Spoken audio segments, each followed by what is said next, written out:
Hello and welcome back to the finish line, and we have a special guest today, a French racing expert and a man that has the pleasure of riding out Easysland every day.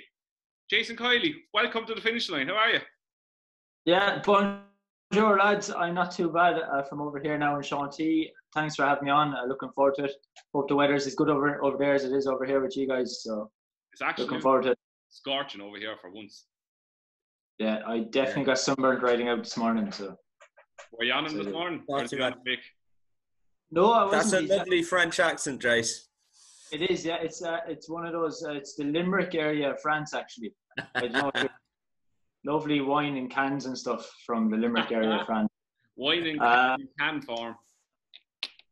No, I didn't ride him out this morning. He's actually in Ireland at the moment. He's on holidays in Martinstown, the lucky lad, and I hope he's getting nice and fat over there. And I was riding out other good horses this morning, but not quite as good as him, maybe. So.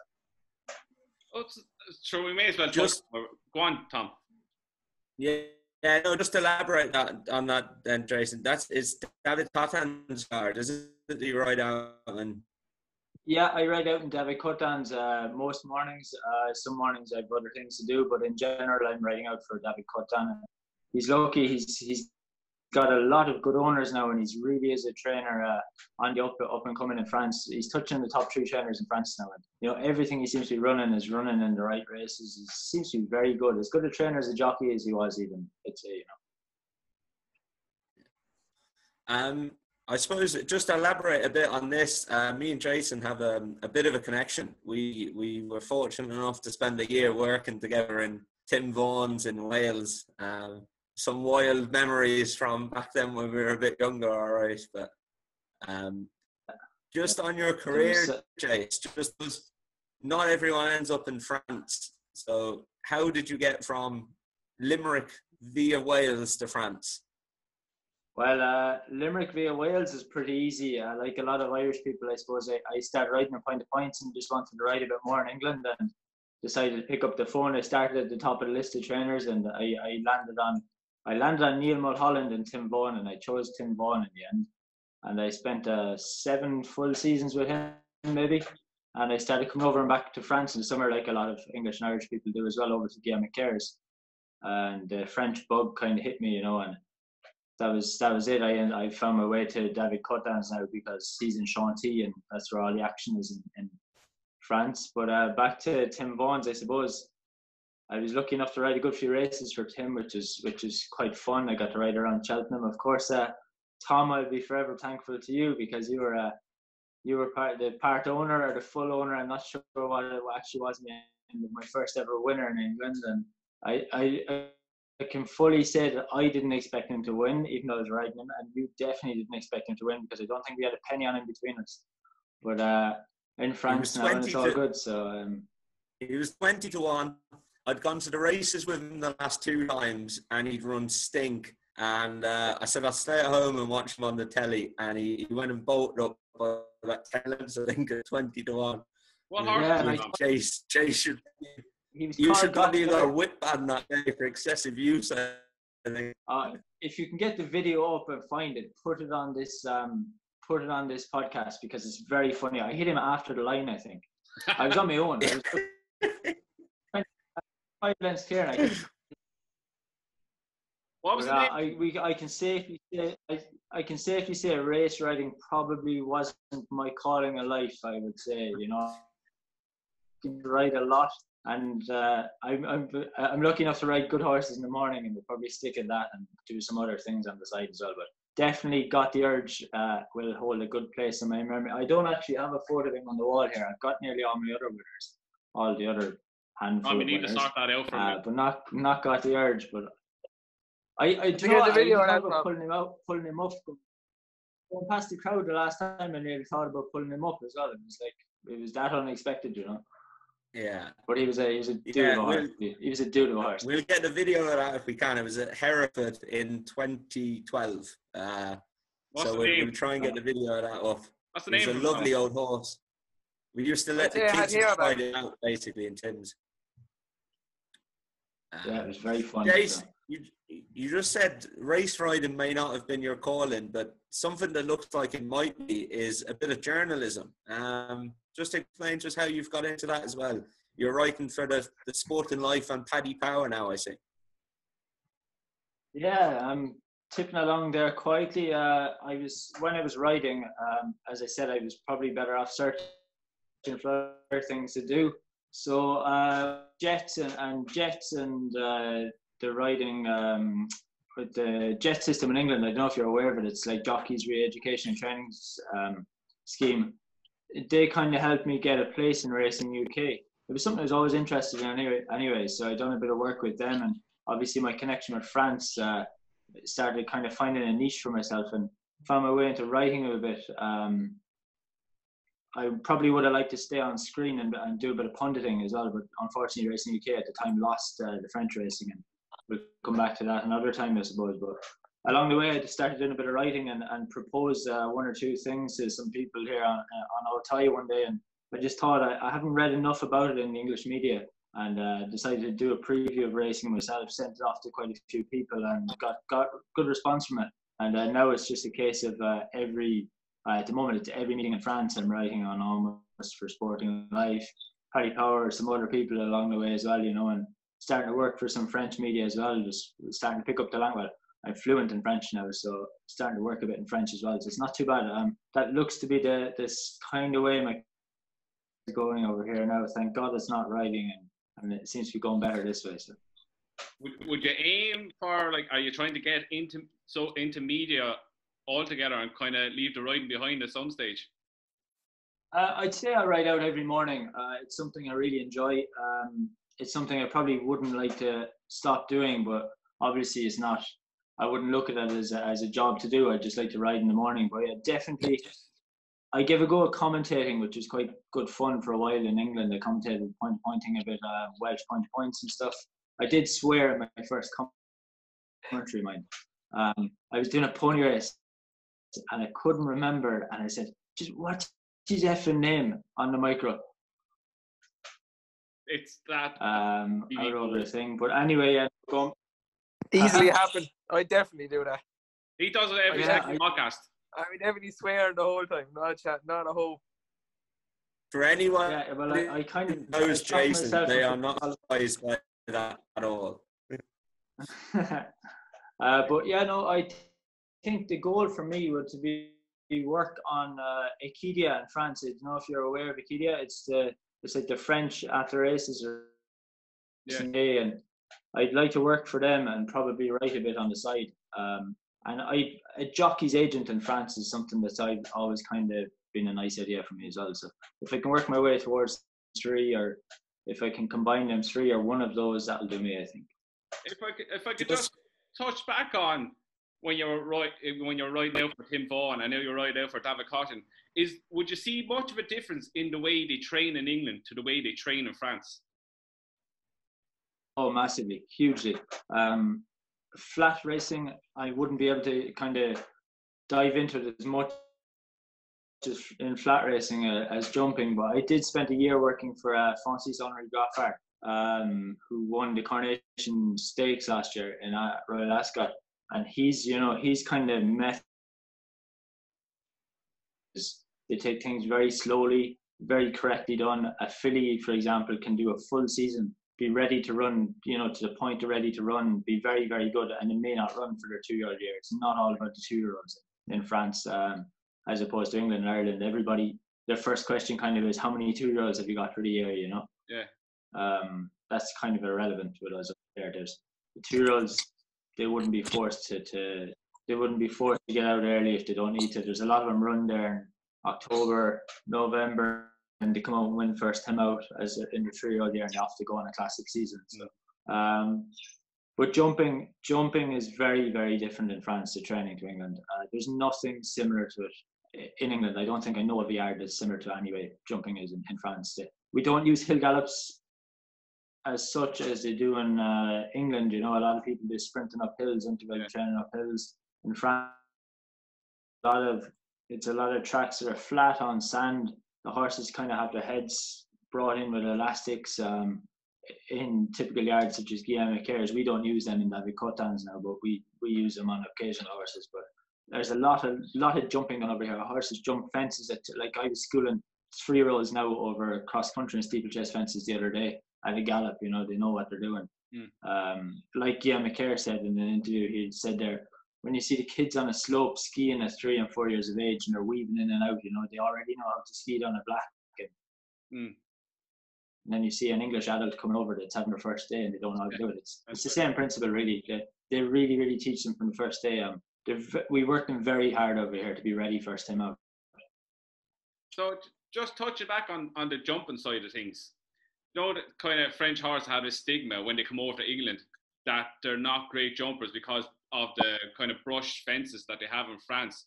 Is that just a kind of a myth that it's labelled on French horses, or is it the way they're trained how to jump? I tell you one thing, Andrew, I would have loved to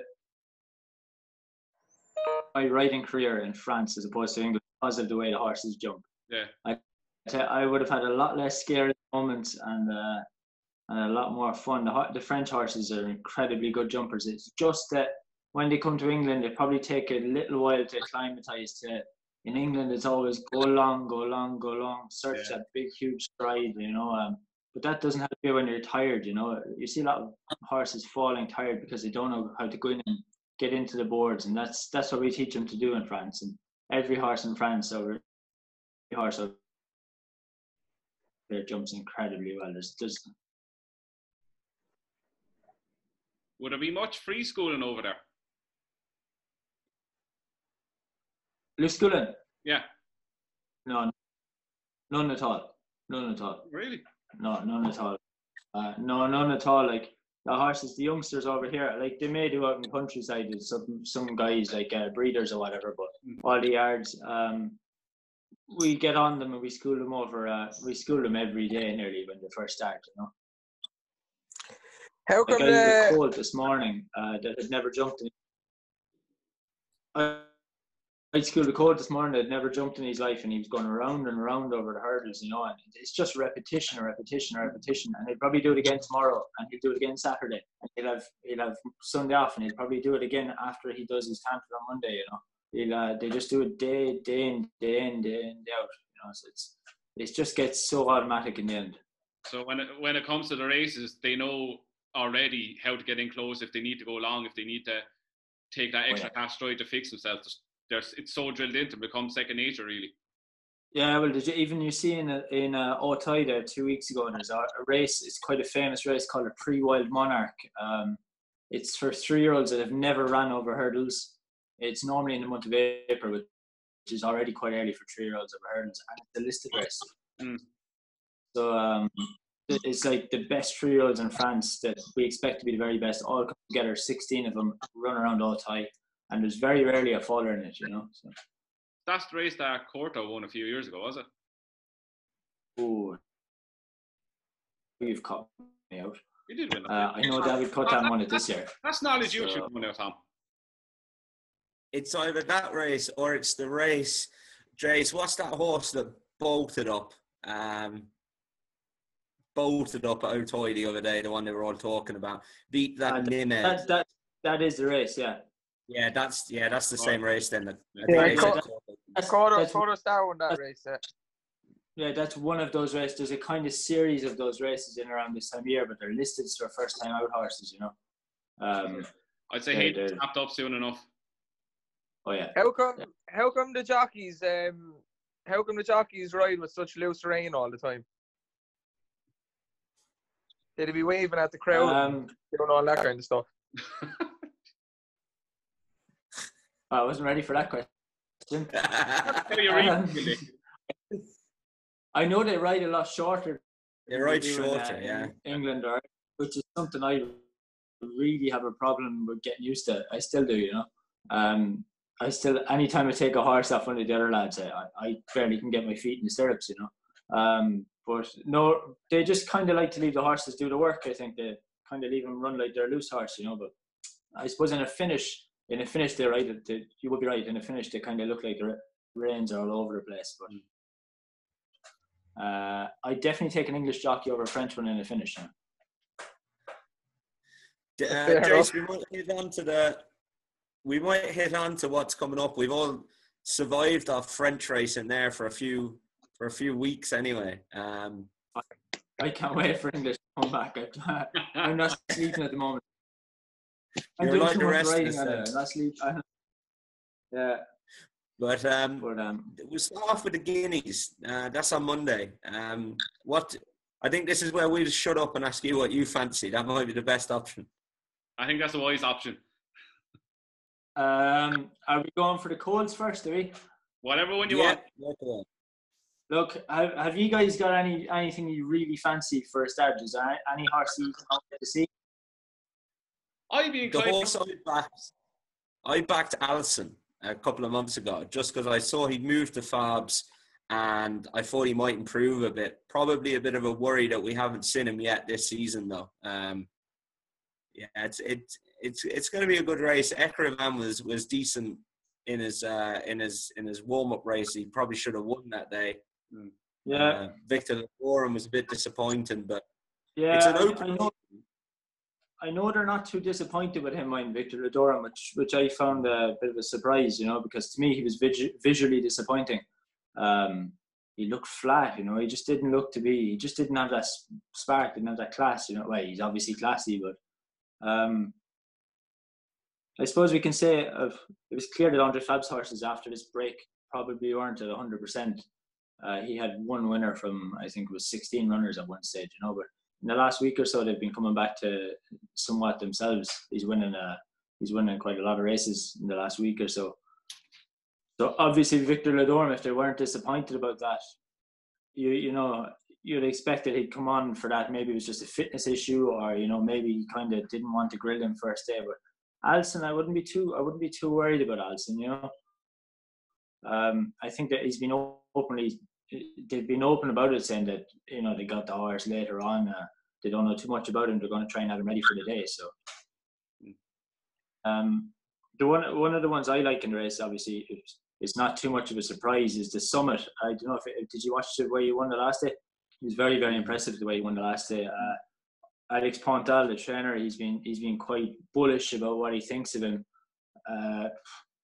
Pierre Charles-Bouda loved him, after the race. Now Pierre Charles-Bouda, it's going to be funny to see what he rides, because he's going to have to be he may have to ride Arapo as well. But for me, the Summit would be definitely the one to take out of the trials so far. Ekrivan, like you said, ran a blinder first time out as well in that race as well, and looked like he definitely would have a chance. But for me, I can't really have Victor Ladorum. I don't know. I just wasn't impressed at all with the way he was, even if he was slightly undercooked or I just can't see that turnaround in that couple of weeks. The ground, it's over the straight mile as well. They're going to have to be very, very on point. That's quite hard, the straight mile. It's going to change a lot. The ground looks like it's going to be fast, or some way fast. That might play to his strengths, but it's a very interesting race. I don't know if I assume the favourite over with you guys is who? Victor Ladorum is 7-4, which it's very short for Victor Ladorum. Yeah, 7-4 favourite, clear favourite, which is very short for his comeback run, which was very disappointing. As you said, he was very visually. He looked very flat when they went for him. He didn't really pick up at all. But then you can see that, as you said, the horses weren't really in great form coming into that. But he will need to take a huge step forward to be competitive. And 7-4, I would not go near him at that. Look, he was. Yeah, no, I can't. I just can't see him turn it around in 2 weeks, 3 weeks. So. He wasn't at all. No, you could take nothing out of the run for him to still be 7-4 favourite now. On at the races here, they were giving him every excuse under the sun. He was drawn wide. He didn't settle. It made no difference. He wasn't good enough on the day. The horse that ran the best trial and to back is the horse that you said, the Summit. Yeah, visually very impressive. Budo said after the race that he gave him an impression that he had loads in the tank after, There's one. Albeit he didn't beat masses of horses behind it, but you know, he could only beat was on the day, and he was very, very visually impressive. And for me, that's a good guide, you know, something that kind of hits you and go, that looked well, you know. There's one in the Fillies as well that looked very visually impressive, and that's good enough for me, I think, this summer. There's one at kind of bigger price, or get your view on it. Now, the pronunciation is 100% going to be wrong. It's Arafaro. Yeah, it's Arapo. Arapo. The only thing that worries me is that he's by Luke De Vega, who probably will want a bit of cut in the ground. But I watched his last time. But the only thing that's putting me off is the ground. But he's at a decent price. He's 16 and 20s in the place. What would your thoughts on him? He's one of the only horses that Farr ran that won first time out as well. Him and Troppo, the favourite for the Fillies race. Mm. Yeah, you're not wrong there, Dave. You're not wrong. He looked good. What he beat, though, is questionable enough. You know, he didn't beat him that far, but he beat him well. He could well improve, but for me, the fear would be being by Luke De Vega. We're not going to get soft ground. There's going to be no cut in it, like, you know. So I was just watching racing Clairefontaine there, which is about 3 kilometres from Deauville, and it was rattling. The ground was really fast now. Yeah, I'd say I could. Andrew, I reckon he's a good horse, Andrew. The fact that he won when Farr's other horses aren't running, but I reckon he might be more of a sprinter. Even 7 furlongs, he could win the 7 furlong race later in the season on Arctic. Yeah, they certainly look after him that way. Anyway, you know. Is anybody? What price is Sorry, I haven't really looked at the prices in the UK. What price is Reshabar in that? I get it now. Andrew, I'll have a look for you now. As you can see, we're prepared as usual.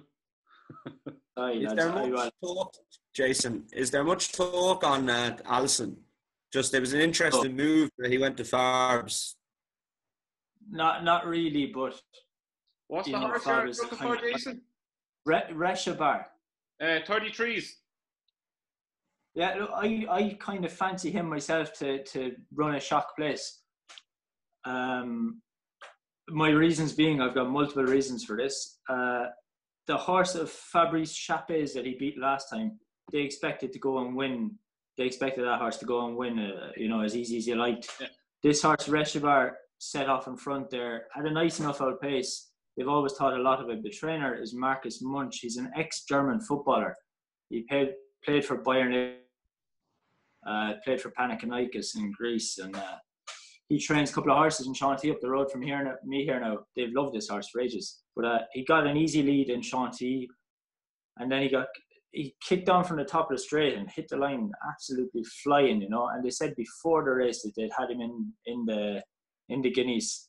Toyn Bacone has always said that he's worked well in the mornings, and I can just see it now. There's going to be 7 or 8 runners, and they're declaring in the morning. There's going to be 7 or 8 final runners. The rest of the boys might be playing tactics behind, you know, and Tony Bacone is just going to ride his race out in front.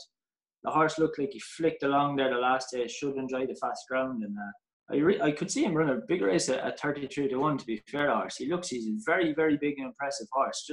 He's just not from one of those fashionable trainers, you know. If he was in Fabs after doing what he'd done the last day, he'd be 6-1, 7-1, you know. But you have me convinced. Yeah. Well, I know the Chappé horse that was second behind him, Celestin, that's in this as well. That was their inverted commas Guineas horse for the year. You know, it was unbeatable in there, and he was beaten. So. And he's in there at 25s. He's even a shorter price than Reshabar.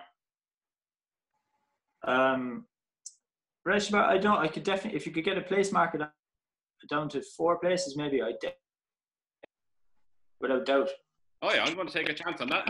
I'm not saying he'll win it. I think the Summit will win it. I think Victor Lodorma will be second or third, and I could definitely see Reshabar making the run and finishing in the first 4. You know. Even at that, the Summit is a decent price to 7s. Yeah, Summit will be my better race now. He's going to win. The Summit. Lump, lads. Yeah. Just to wrap up then, your selections are the Summit for the win market and Reshabar to be placed if you can get 4 places on it. Very good. And what about the Fillies race? Is there Trudeau is very impressive? Trudeau wins. Turbo wins. That was easy. No, well, it's not. Obviously, there's a ground issue there, isn't there? The ground is. She showed quite nice. She showed quite nice form on softer ground in Deauville last year. One I just hope that it's been watered a little bit, but Christ, she was impressive the last day. You know, I was singing from the rooftops about her before the race. I love her. There's been a lot of good vibes about her since the race. They like her a lot. I assume they're going to ride her like the winner, like ride her like the good horse she is, and not get caught for toe, not get caught for anything like that, and just leave her bowl along over the mile. I think the straight mile will really suit her as well. She looked really tough the last day. She really got down, battled. Dream and Do, I seen a video of her working in the week. She was very close to Trobo the last day. I seen a video of her working in the week. She looks well as well, you know. Wouldn't rule her out, obviously, winning, but for me, Trobo is very, very good. Trobo 2-1. Trobo 2-1, I'd be getting on that. Oh, I like it. That's confidence. We like confidence. Oh, Trobo was 6 or 7-4 the last day, and I was telling everybody to get on it. So the only thing is the ground. Obviously they're not going to have a rock hard, you know, because it's not safe. Yeah. But be on the fast side. Straight mile, Deauville, Fab's horse is coming back into form. Like Dave said, she was one of the only ones that won first time out from the yard, and she still looked like she had a margin to improve fitness wise as well. You know, she kind of looked like she went for a Gertz 100 meters out or 150 meters out, still grafted away. Simine from Jean-Claude Rouget's, he's got a great record in the race. I just think she's a Prix d'Anne filly maybe. French Oaks filly maybe there in a month's time. The family's a lovely family, you know, Serafina and all that. Yeah. I don't know if you've seen her trial coming in, Simine. I assume she'd be second or third favourite here, isn't she? She's second favourite, I think. Second favourite, 5s. Yeah, She was impressive in her trial. She was, yeah. Simeon looked like he was just playing with him. They'd be outside there. Whether she does look more like an Oaks filly or a Prix d'Anne filly. She's I wouldn't say she'll be tapped for a bit of toe, I think. Exactly. She'll run on maybe in third or fourth. Yeah. Run on for third or fourth, I don't know. I'd say she'll probably try and track him along and maybe just get caught for a bit of a turn if they're long out or so. But I can definitely have her for the Prix d'Anne in a couple of weeks. The family's lovely.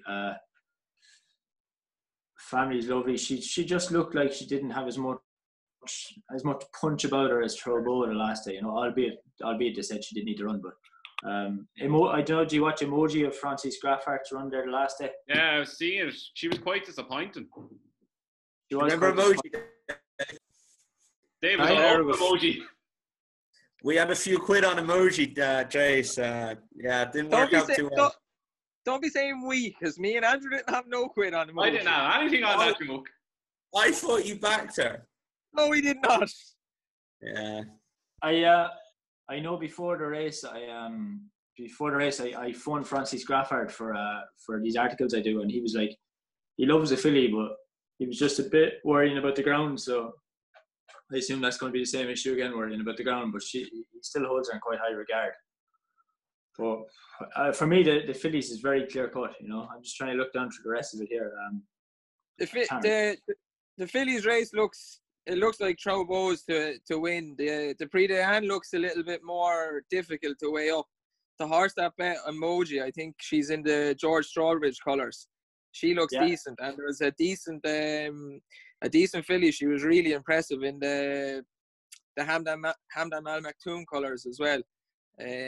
She looked like an Oaks filly, and the same with that Samine. But the 1,000 French 1,000 guineas, Trobo will surely win it. Yeah, I'd be definitely on the same sheet as you there, Dave. I think the Prix d'Anne is going to be an incredible race, as it is every year. It's on the same day as the Jockey Club this year as well now, which should be quite good fun, even if we're not allowed to go.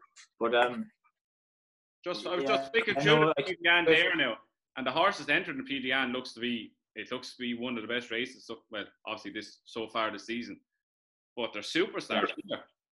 Throw out the names there, Andrew. French names, you joking? Just try anyway. Right. Rahibina, So wrong. Say that again. You say it. I'm not able to. Jason, take over. Is it? Does it start with R? Yes. Yeah, that's the one. That's the filly. That's the filly. That's the Hamdan filly. Yeah, 11 to 2 favourite. She'll win the Prix d'Anne, and she'll have a good chance in the Arc as well. Mm. She's from the right good family as well. Dave should be a trainer here, I think. I haven't been back in the whole lot, but I've been watching all the races. Bonnie, actually, did you see the other day that horse, the Calabdullah filly, Bonnie D? She's gone in there 16s for the Diane. She looked very, very good the other day. Oh yeah, she was very impressive. She ran down in Lyon Parley. Mm. She scooted clear. There was a huge amount of money for her, even over here in France, which wouldn't be that much of a fashion. You know, she started at 1.1, I think, on the PMU. They really saw her as unbeatable. She had a terrible debut. She got stuck in traffic. She got shuffled back. She was wide. She was keen. She got blocked in the straight. From a lovely family. She could be a right bet in the Diane, I'd say. Yeah, 16. She'll go straight there now, but she looked professional enough the other day. So 2 runs, you wouldn't be too worried about that. So you expect Jason, the one thing we were going to ask you, Jason, was just to wrap up away from the Group 1s, like the Guineas and the Oaks and the Derby.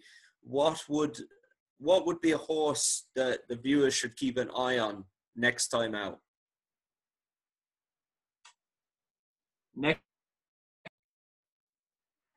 Yeah, one for next time out that might have run a nice race in a handicap or a maiden or something you think can win next time out. Oh Jesus, Tom, you're flying now. Without getting fired. Easysland, safe one. Easysland will be obvious. We had a horse win the other night in Po called General and Chef, and he's very good. He's very, very good. He ran away with the jockey basically and won. He won. It was his third start. His second start, he won over fences on his second start, and he ran over fences again the other night. He won. General and Chef, I would definitely be keeping on side. Was he the one? He won by like 15, 20 lengths. It would have been on the bridle. On the bridle would have been the day. What day was it again? Two nights ago there, not last night before. Tuesday night. Yeah, one of those. 2 nights. I was actually watching that live. Yeah. Jesus, he won that well. Yeah, absolutely smashed in the market as well. Yeah. It's quite nice. I don't know if he'll run in the next couple of weeks or if he'll wait till the winter, but he will definitely be worth keeping an eye on. Other than that, there's a horse called Crystal Beach. I was going to say Crystal Ocean, but he won't be running over fences. Crystal Beach. We won't have to go on Steeplechase to Paris this year, I don't think. But for me, he was my winner of the Grand Steeplechase to Paris this year. It looked very, very impressive. There's a filly that's been priced up for the Champion Hurdle. Sorry, not the Champion Hurdle, for the Mayor's Hurdle in Cheltenham next year from France, which might be interesting if she goes. She will definitely be in the tree. She's the best filly we have over here. She's our Any Power. She's called L'Autonomie. I think she's priced up as 7-1 for the Mayor's Hurdle next year, which will definitely be worth noting down. And obviously Easysland as well, you know. Is the rumours take a Liverpool price at him? I don't know. You took the question out of my mouth. I was going to say, are the rumours true? Is he going to be aimed for the Grand National after Cheltenham? I've got a certain 50-1 with somebody anyway, but that's a yes. No, I don't know. That's not my decision, but I'd love to see it personally anyway. So I'll probably get shot for saying this now. You think he'd take well to the fences? Yeah, he needs a better jockey though. Aye, you take that back. Poor old Jonathan Fluganeu. How do I press off on this thing? I tell you now, you can have all the 50. You can have all the 50-1s on the Grand National if you want. If he's on him, he won't get over 2 fences. How you fixing 11.5 stone then? Huh? How are you fixing 11.5? I'm on 12 stone now, 12.2 at the moment, so I'll have to cut a little bit, but we'll get there. From the last time I seen you a horse, you'd be lucky to get to the start. He was too big for me. He's too big for me. Yeah, it'd be great to see him at Aintree. I think he was the form of, like, if you look at Cheltenham, he beat Tiger Roll hands down, and Tiger Roll beat the rest of them hands down. So it looks unbelievable form. Do you know what's the most exciting thing about him is his age. He's only 6, you know. Like he's after winning 7 cross country in a row at 6 years of age. He won below down there in Po, a huge track in Po at 6 years of age. He's very, very good. He's too young to run the national. Thank Christ. But I think he'll come next year. I assume he'll be going Cheltenham, Po, Cheltenham, and maybe Liverpool. And I could see him unbeaten again. You know, he's very, very good. Would you be confident? Would you be confident if he went to national route? Yeah. Oh, I love these answers. Straight to the point, yeah. Yeah, no, I would. It's like I don't like Dave now because he slated Jonathan Trugano, to be honest. But he's an incredible horseman, and I think defences would bring the best out of him anyway. You know, the bigger and the more imposing defences are, the better he seems to jump them. Like he nearly fell at the little timber rail in Cheltenham. Yeah. And everything else he jumped at like it was on fire. So. And as you said, he's only 6. Like he's only going to keep improving. You'd hope so anyway. At the age he is. Yeah. I'm all for Tiger Roll. Let them have a rematch. And I've got a horse, Tom. I've got over Tiger Roll. Go on. Will you stop upsetting the guest? I'm struggling to find the name of it. I just looked it up. Horse, the biggest impression I've had of a maiden winner this year so far. He is called, write this down because he will definitely be winning group races. He is called Bois d'Argent. I hear now. How the hell am I meant to spell that? You haven't the hope. Bois d'Argent, if you want to be Irish, as in BOIS DARGENT. Got it. I think where did he win, Jace? Won in Shanty. He done everything wrong. Got boxed in up the rail, fought his way out through without getting hit, and won by nose on the line. The grey horse. That's the one. That's exactly the one, Tom. Yeah. He's from an excellent family. He's by Tornado as well. Francis Grafford is training him, who's looking like being the next. He's a mini fab at the moment. The footballer, I think he's a Barcelona footballer, Clement Longblot, is it? He owns him, and they think a lot of him, I think. But I don't know what. I'm having a look. He's entered in the jockey club actually, but I have no idea. But he's the most impressive horse I've seen winning this year. The most impressive maiden I've seen winning this year. Note that down, lads. It's Bois d'Argent. That's the best pronunciation I've ever said now in the whole year. That's the one. He looked very good. I think a mutual friend of ours, me and Tom, put him up before the race or after the race or something, and shares the same opinion as us. So I hope we're all right. That's why I remember him, Jace. I had a few quid on him. So, he doesn't tell us about any tips he gets. He keeps them to himself. Yeah, but he can't write the names down on his phone. The name. Somebody tells him the name. So like me saying Bois d'Argent, and then he can't write them down because nobody knows how to spell them. You know, it could be that. That's true. Yeah. So that's a proper friend, Tom. Now backing you up. Yeah. Or we just. Thanks a million for coming on. We might get you back on before Arc weekend if we get there to see a few of the undercards and get a bit of the French insight for the Arc meeting. But yeah, thanks a million for coming on again, and let's hope Easysland gets the Grand National. Yeah, well, we go to Cheltenham first and think about it then, I suppose. Cheers, lads. Thanks very much for having me on. Thanks very much for coming on. Dave, no hard feelings, but thank you very much, lads. Dave, you stop up. I'm telling you, watch next April or whatever month it's on, but in Aintree next year, watch Tiger Roll he'll get it back. Good luck. On that, Jason again, thanks very much, Pat. Thanks, Good luck. Chase.